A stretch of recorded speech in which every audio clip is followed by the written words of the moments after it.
박관수 목사님의 행복한 말씀 묵상 학교라는 책에 나오는 이야기입니다.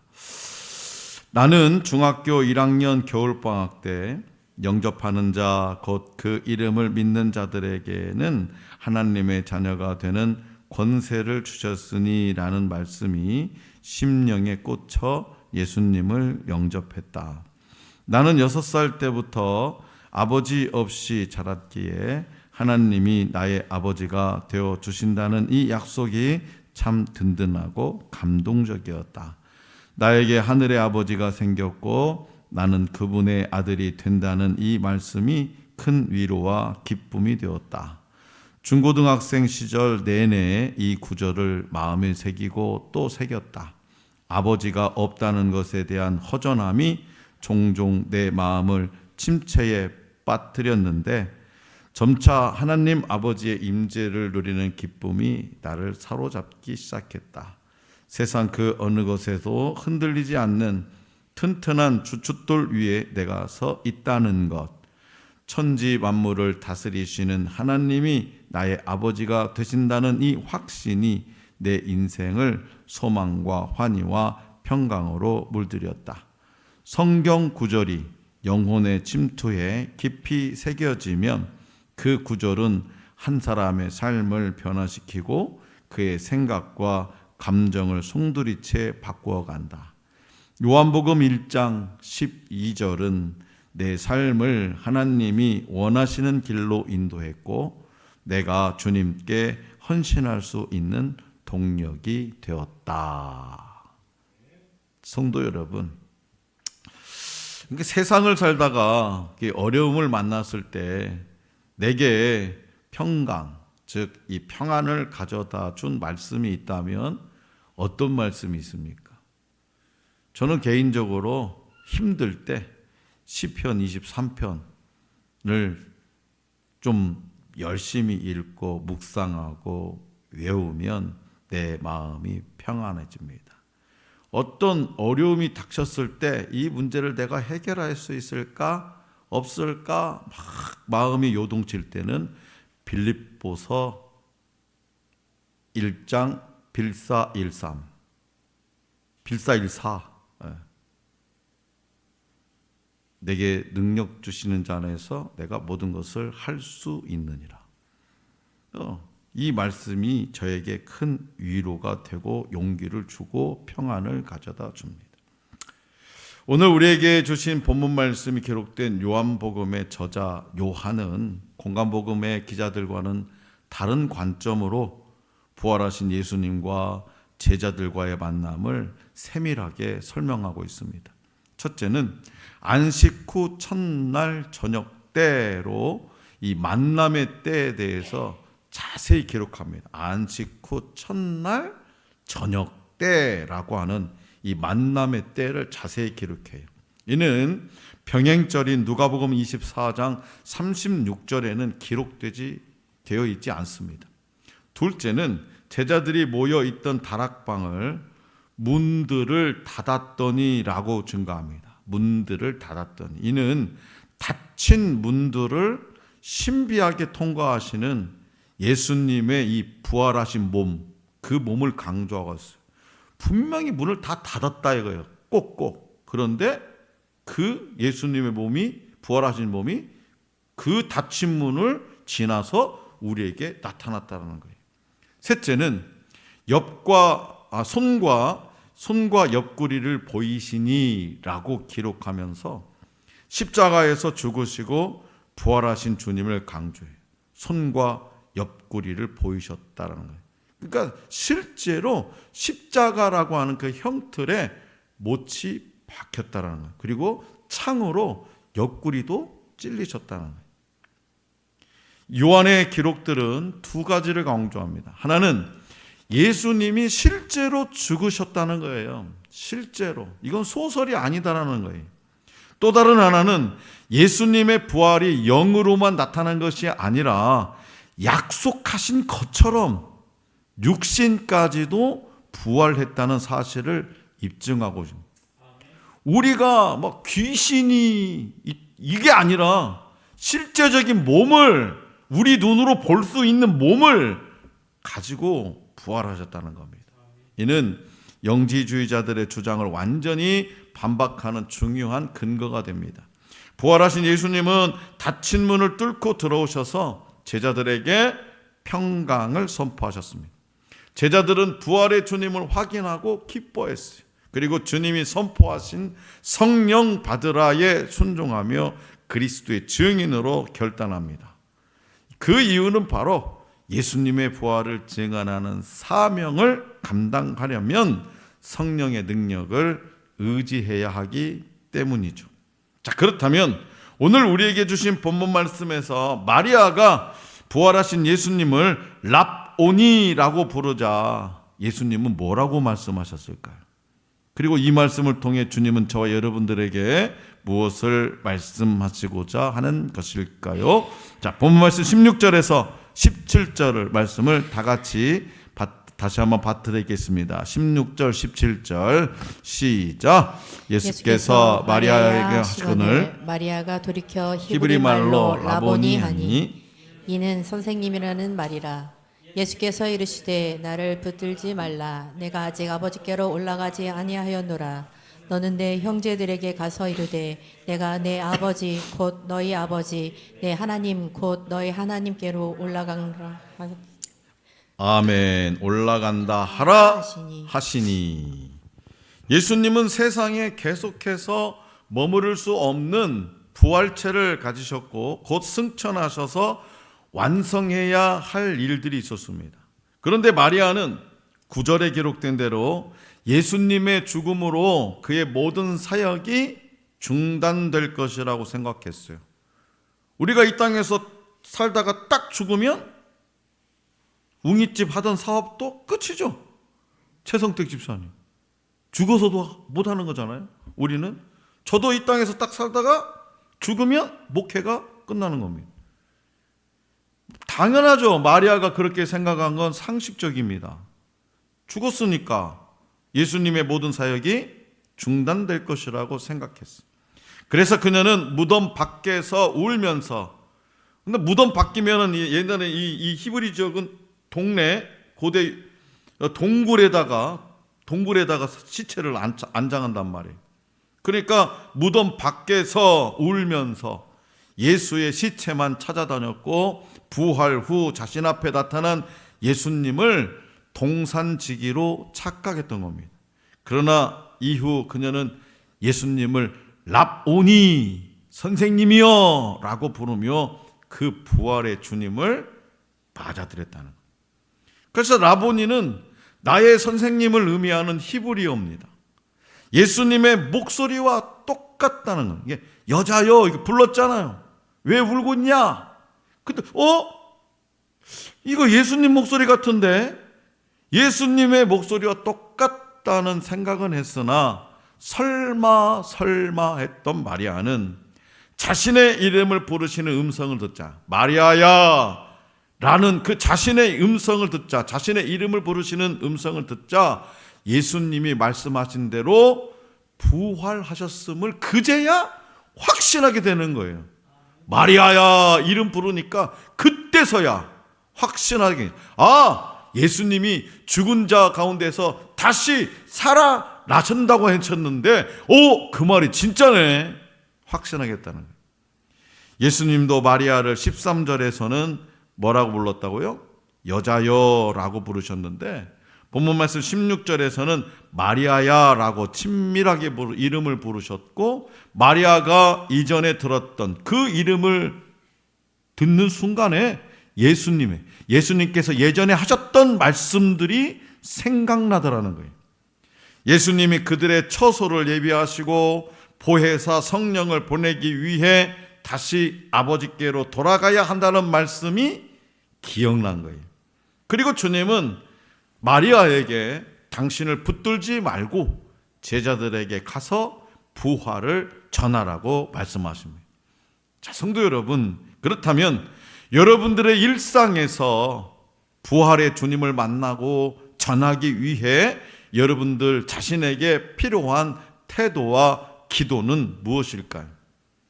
부활의 주님을 알아보지 못한 마리아에게는요, 죽은 자가 어떻게 살아날 수 있을까 하는 그런 세상적인 편견이 있었습니다. 유대인들도요, 아니 갈릴리에서 무슨 선한 것이 나오겠느냐라는 편견으로 목수의 아들 예수님을 무시했습니다. 이처럼 예수님을 내 생각과 기준에 가두고 나의 이상형에 맞추려고 하는 태도를 버려야 된다는 거죠. 죽은 예수님을 찾아 헤매는 한 저와 여러분들의 슬픔과 걱정은요, 해결될 수 없습니다. 다시 말해서 말씀이 없으면, 내 안에 살아 꿈틀꿈틀거리는 이 말씀이 없으면 믿고 싶은 대로 믿고 보고 싶은 대로 봅니다. 무슨 말이냐? 눈과 귀에 속는다는 뜻이에요. 보고 싶은 대로 보면 바로 앞에 계시는 주님도 알아보지 못합니다. 그러나 말씀을 믿으면, 하나님의 말씀, 이 주님의 말씀을 믿으면 눈으로 보이지 않는 주님을 믿음으로 볼 수 있고, 생각할 수 없는 것을 생각할 수 있고, 들을 수 없는 것을 들을 수 있게 됩니다. 말씀 가운데 살아계신 주님이 오늘 저와 여러분들을 만나 주시면 우리의 눈물은 그치고 우리의 입에서는 복음이 선포되기 시작합니다. 그 이유는 바로 예수님이 저와 여러분들을 위해서 죽으시기까지 사랑하시고, 아버지 집에 우리의 처소를 예비하시고 우리의 창조주이자 구원자이시기 때문입니다. 사망 권세를 물리치시고 다시 살아나신 부활의 주님이 되시기 때문입니다. 자, 예수님이 마리아의 이름을 부르셨을 때 그녀의 슬픔이 기쁨으로 바뀌고 절망이 소망으로 바뀌었습니다.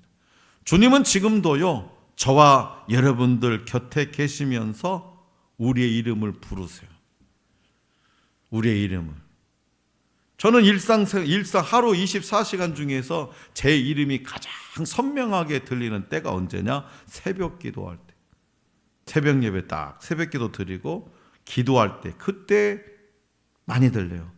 박 목사야, 제가 막 하나님 너무 힘들어요 목회하는데, 막 이런 거 하면 박 목사야 그만하면 됐다. 그 위로의 메시지죠. 그만하면 됐다. 그만하면 됐대요. 뭔지 모르지만 아무튼 그만하면 됐대요.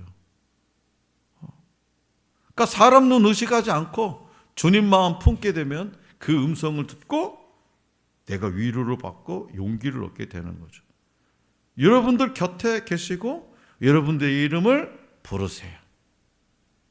그렇기 때문에 저와 여러분들은 날마다 부활의 주님을 소망하고 그분의 재림을 기다리며 깨어 있어야 됩니다.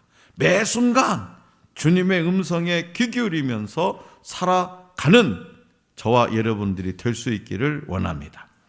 돌아가신 줄만 알았던 예수님을 다시 만난 마리아는 기쁨에 넘쳐서 예수님을 붙들고 그 자리에 머물러 있기를 원했던 듯합니다. 다시 예수님을 만나, 죽은 예수님을 다시 만났으니까 어디 가지 마세요 막 붙들었던 것 같아요. 그러나 예수님은 뭐라고 말씀하셨어요? 나를 붙들지 말라라고 말씀하셨어요. 그리고 당신의 부활 소식을 제자들에게 전하라고 명하셨고, 마리아는 본문 말씀 18절에 기록된 대로 순종했습니다. 그러나 제자들은요, 두려움 때문에 문을 꼭꼭 잠그고 있었죠.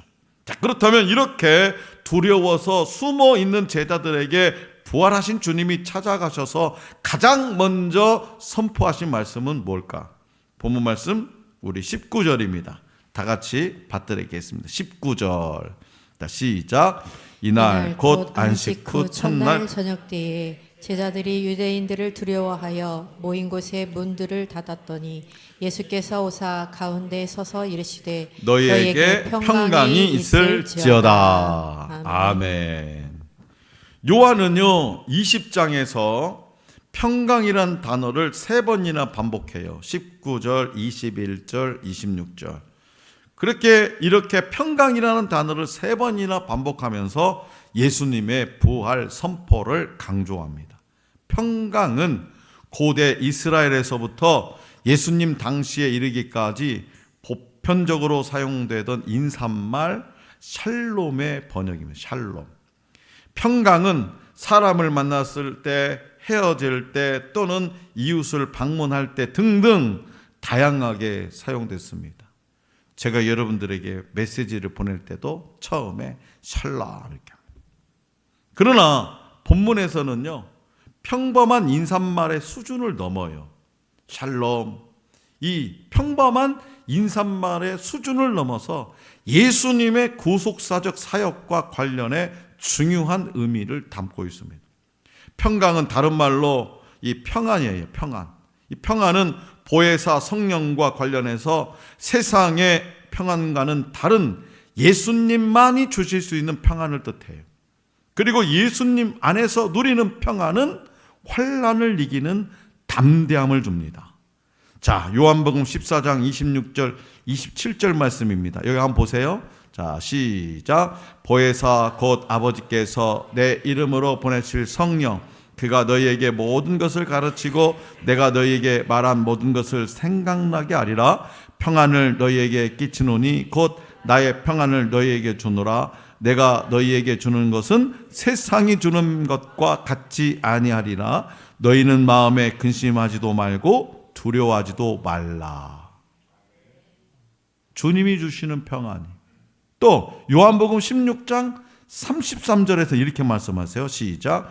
이것을 너희에게 이르는 것은 너희로 내 안에서 평안을 누리게 하려 함이라. 세상에서는 너희가 환난을 당하나 담대하라. 내가 세상을 이기었노라. 아멘. 결국 이 말씀과 같이 주님이 주시는 평안은, 하나님이 주시는 평안은 예수님의 십자가 죽음과 부활, 승천을 통해서 완성된다는 거예요. 그렇다면 이 시대를 살아가는 저와 여러분들이 이 환난과 영적 공격을 당할 때 참된 평강을 어떻게 누릴 수 있을까? 이 평강은 성령의 사역과 관련이 있습니다. 평안은 성령의 9가지 열매, 사랑, 희락, 오래 참음, 자비, 양선, 충성, 온유와 절제 가운데 하나로 이 성령이 평안에 매는 줄이자 하나 되게 함입니다. 평강은 성령 안에서 소유하는 하나님 나라의 요소고요, 기쁨과 함께 성령의 능력으로 평강을 얻습니다. 그러니까 성령의 능력이 내게 주어지면 어떻게 된다? 평강을 얻게 되는 거예요. 세상을 이길 수 있는 평강을 얻게 된다는 거예요. 그래서 사도 바울은 로마서 15장 13절에서 로마서 15장 13절에서 이렇게 말했어. 이렇게 고백했어. 다 같이요. 시작. 소망의 하나님이 모든 기쁨과 평강을 믿음 안에서 너희에게 충만하게 하사 성령의 능력으로 소망이 넘치게 하시기를 원하노라. 아멘. 여기서 우리는 주님이 평강을 선포하신 후에 본문 말씀 22절에 기록된 대로 제자들에게 성령을 받으라 라고 명령하신 것을 통해서 성령과 평강을 주시는 것도 예수님의 구속 사역의 한 과정임을 우리가 알 수 있게 되는 거죠. 예수님은 승천하시기 전에 성령이 너희에게 임하시면 너희가 권능을 받고 예루살렘과 온 유대와 사마리아와 땅끝까지 이르러서 내 증인이 되리라 라고 말씀하셨어요. 이 말씀은 성령을 받아야 권능 있는, 다시 말해서 능력 있는 증인이 될 수 있다는 뜻이에요. 성령은 말 그대로 거룩한 영입니다. 사도행전 2장에서 성령의 강력한 임재를 경험한 제자들, 예전에 예수님이 십자가에 못 박힐 때쯤엔 다 뿔뿔이 흩어져 도망갔던 그 제자들이 성령의 강력한 임재를 경험한 제자들은 그 전에는 상상할 수도 없었던 그런 사명을 감당하게 되죠. 사도들이 보인 능력의 원동력은 성령이기 때문에 사도행전을 성령행전이라 부르기도 합니다. 보혜사로 오신 성령님은 오늘날에도 저와 여러분들의 사역을 돕고 위로하고 중재하십니다. 그렇기 때문에 성령 충만을 위해서 우리는 기도해야 되고, 성령의 인도함을 받을 때 환난 속에서도 평강을 누리며 세상을 이길 수 있다라는 것을 기억하시기 바랍니다. 성령의 능력을 사모하기에 앞서서 우리 안에 있는 그 더러운 것들을 비워낼 수 있기를 원합니다. 영국의 옥스퍼드 대학교의 에릭 도즈 교수는요, 불안의 시대 이교도와 기독교인이라는 책에서 로마 시대 기독교의 탁월성을 이렇게 말해요. 불안의 시대 이교도와 기독교, 이런 책에서 기독교의 탁월성, 로마인들은 국가적 재앙을 만나면 어떤 신이 이 일을 초래한 것인지 알기 위해 진땀을 뺐습니다. 헬라 세계에서 그들에겐 수많은 신이 있었기 때문입니다. 그에 반해 기독교인들에겐 하나님의 아들 되시는 예수 그리스도께서 모든 상황을 주관하신다는 분명한 믿음이 있었습니다. 그래서 고난 앞에서도 당황하거나 두려워하지 않고 기쁨과 평강을 누릴 수 있었습니다. 자, 사랑하는 성도 여러분, 오늘 우리는요, 불안의 시대를 살아가요. 불안의 시대. 온 국민이요, 뉴스 하나하나에 일희일비하며 초유의 관심을 두고 있어요. 그러나 우리의 미래는 늘 불완전했고 정확한 예측이란 불가능했는데, 오늘 아침에 소동원 장로님의 예측은 정확했습니다. 담빈이 청년이 언제 오냐 교회를. 목사님 예배 좀 시작하고 좀 있다가 올 거예요. 정확하게 그 시간에 맞춰서 왔어요. 대단해 우리 장로님의 예측이. 자, 참된 기독교인이라면 이 모든 상황을 주관하시는 분이 살아계신 하나님이시라는 믿음을 굳건히 해야 됩니다. 바람 하나 흔들리는 것도, 풀 한 폭이 나는 것도, 하늘에 새가 날아가는 것도, 내가 숨 쉬는 것도, 모든 것이 누가? 하나님이 주관하신다는 그 믿음이 있어야 돼요.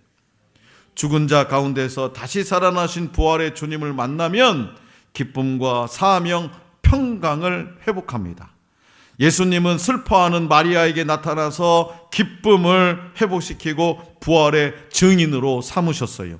이후 예수님은 숨어있던 제자들을 찾아가셔서 가장 먼저 너희에게 평강이 있을지어다 라고 선포하셨어요. 부활의 주님이 제자들에게 첫 번째로 선포하신 말씀은 인사말 수준을 넘어서 그 제자들의 두려움을 내쫓고 생기를 더해주는 강력한 메시지였어요. 이는 제자들이 성령의 권능을 받아서 부활의 주님을 선포하는 동력이 되었습니다. 저와 여러분들도 매 순간 성령 충만을 강구하면서 세상에 주님의 부활과 평강을 전하는 증인으로 살아가야 됩니다. 자, 그러므로 십자가에서 부활하신 주님을 늘 신뢰하면서 날마다 부활의 주님과 동행하는 삶이 될 수 있기를 원합니다. 세상의 환난과 유혹 속에서도 예수님의 평강을 선포하면서 성령 충만함으로 승리하는 우리 모두가 될 수 있기를 간절히 기원합니다.